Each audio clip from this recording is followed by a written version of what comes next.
Subscribe करिए job index को ताकि आपको गवर्नमेंट जॉब्स के रिगार्डिंग रेगुलर अपडेट्स मिलते रहें।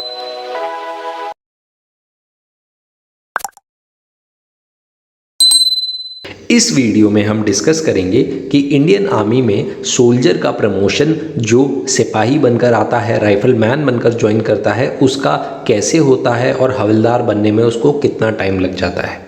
अगर आप इस चैनल पर पहली बार आए हैं तो चैनल को सब्सक्राइब कर लीजिए। साथ ही साथ डिस्क्रिप्शन में हमारा टेलीग्राम लिंक है, उस लिंक पे जाके लिंक को ज्वाइन कर लो ताकि कोई भी रेगुलर अपडेट्स, गवर्नमेंट जॉब का नोटिफिकेशन आ रहा है तो आपको सबसे पहले पता चले और ऑफिशियल नोटिफिकेशन देखकर आप उसके लिए अप्लाई कर सकते हैं।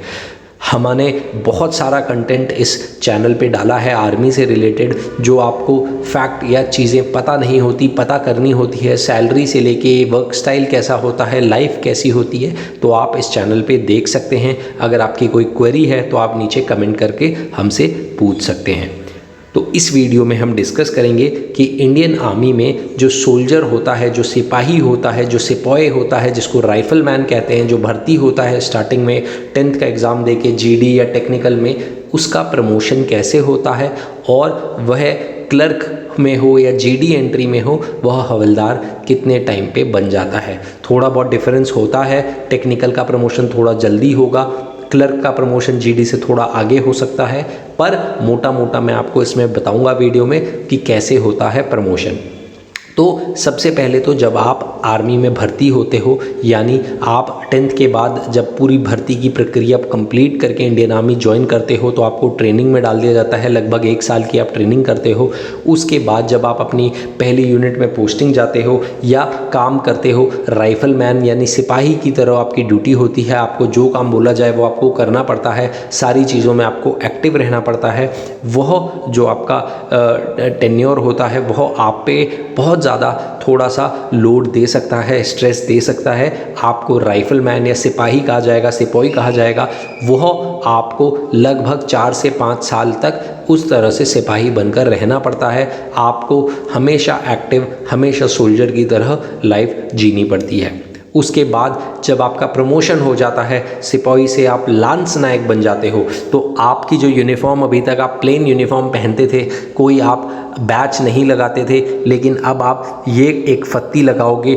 इस फत्ती को लांस नायक लोग अपने राइट हैंड में, आम बाजू में लगाते हैं। अपने जो आपका बाजू होती है राइट हैंड की, उस पे आप ये वाली फित्ती लगाते हो और इसे लांस नायक लगभग 5 साल की सर्विस करने के बाद, बनने के बाद पहनता है। तो पहला प्रमोशन आपका लगभग 4 से 5 साल बाद लांस नायक का होगा और इस समय आपकी लगभग हाथ में जो सैलरी होगी वह करीबन 44,000 के आसपास हो जाएगी। 44,000 के आसपास आपकी सैलरी हो जाएगी। 40,000 तो लगभग आज के डेट में सिपाही को ही मिल जाते हैं और मिनिमम मैं 44 बता रहा हूँ। लांस नायक में आपको 45-46 तक तो पैसे मिलेंगे ही मिलेंगे। टोटल कट कटाकर थोड़ा कम हो सकता है, लेकिन इतना पैसा मिलता है। जब आप लांस नायक से 8 या 9 साल की सर्विस करने के बाद नायक बन जाते हो तो आप 2 फित्ती लगाते हो, जैसा आप देख रहे हो अपनी राइट हैंड में, राइट बाजू में जो आपकी होती है हैंड की, और इसमें आप 9 साल की सर्विस के बाद नायक बन जाते हो। नायक एक बहुत रिस्पॉन्सिबल रैंक होती है क्योंकि आपने 8 या 9 साल आर्मी में बिल्कुल अच्छे तरह से ड्यूटी कर रखी है। आपको बहुत सारी चीज़ों की नॉलेज है, आपकी कार्डर ट्रेनिंग हो रखी होगी, आपने कोई क्लासिफिकेशन कोर्स कर रखे होंगे 1-2, तो उसके बाद आप नायक बन जाते हो। नायक की लगभग हाथ में सैलरी 50,000 तक होती है। वर्स्ट केस में मिनिमम 48,000 आप मान के सकते हो नायक को मिलेंगे।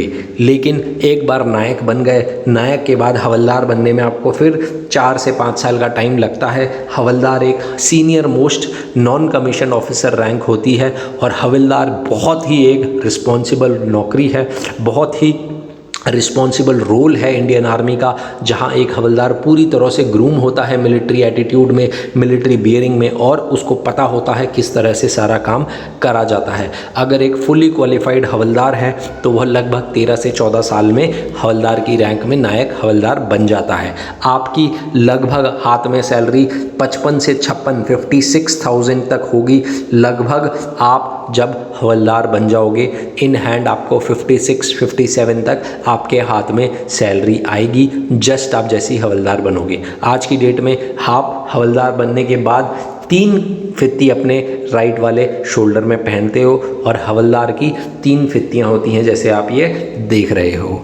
तो अगर आप सिपाही हो, राइफल मैन हो, तो राइफल मैन से हवलदार बनने में आपको बेस्ट केस में 14 साल लग जाते हैं और अच्छे केस में 13.5 साल तो लगेंगे ही लगेंगे। 13 साल 14 साल बाद आप हवलदार बन गए तो आपकी लाइफ बहुत अच्छे ट्रैक्स में जाती है और आप आगे सूबेदार मेजर की रेस में आगे बढ़ जाते हो। एक बार आप सूबेदार मेजर बन गए तो आप अपने यूनिट के, अपने बटालियन के सबसे इम्पॉर्टेंट बंदे होंगे जो डायरेक्ट कमांडिंग ऑफिसर के टच में रहता है और कमांडिंग ऑफिसर से कुछ ऑर्डर्स लेता है। तो हवलदार बहुत इंपॉर्टेंट रैंक होती है। यहाँ तक पहुँचने में बहुत ज़्यादा आपको डेडिकेशन और हार्डवर्क करना पड़ता है, कांस्टेंट एफर्ट्स देने पड़ते हैं, पूरा अपना एटीट्यूड सही रखना पड़ता है ताकि आप हवलदार बन जाएं।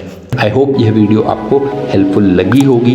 वीडियो अच्छी लगी तो वीडियो को लाइक करना, चैनल पे पहली बार आए हो तो चैनल को सब्सक्राइब कर लेना।